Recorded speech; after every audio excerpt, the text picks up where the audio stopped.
Yeah folks, these are the hands of me, Dan Brown, from asortofinterestinglife.com, and what we have here is the rather lovely little Micro Drone 2.0, and it's got to be said, this thing, even before taking it outside properly, apart from one ill-fated canal trip, is already something that I'm looking forward to getting out in a nice big field, which we are about to do. But first we'll just have a closer look at the drone itself. You can see that it is pretty straightforward and simple, covered over with a bit of black plastic in the centre there. On the bottom we have also got a little camera attachment, so hopefully that will one day be fetching us plenty of lovely footage. We shall see how it goes. You've got just what you would expect really, 4 motors, standard drone quadcopter sort of styling, and your remote control.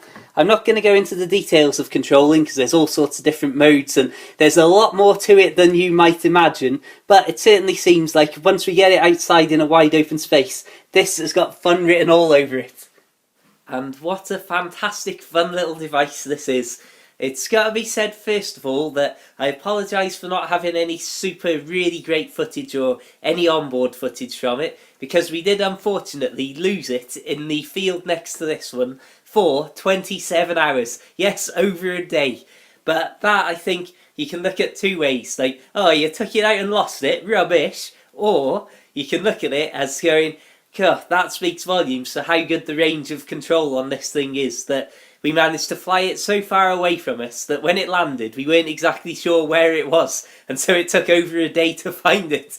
But I think ultimately this is definitely something you need a big open space for to get used to the controls, because there's so many options beyond just forwards, backwards, left and right.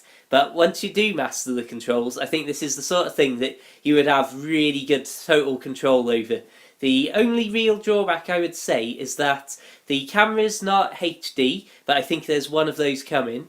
And also you only get about 6 to 10 minutes charge flying time from a charge, which is about an hour or so. This is the field that it was lost in, just thought I'd give you some background.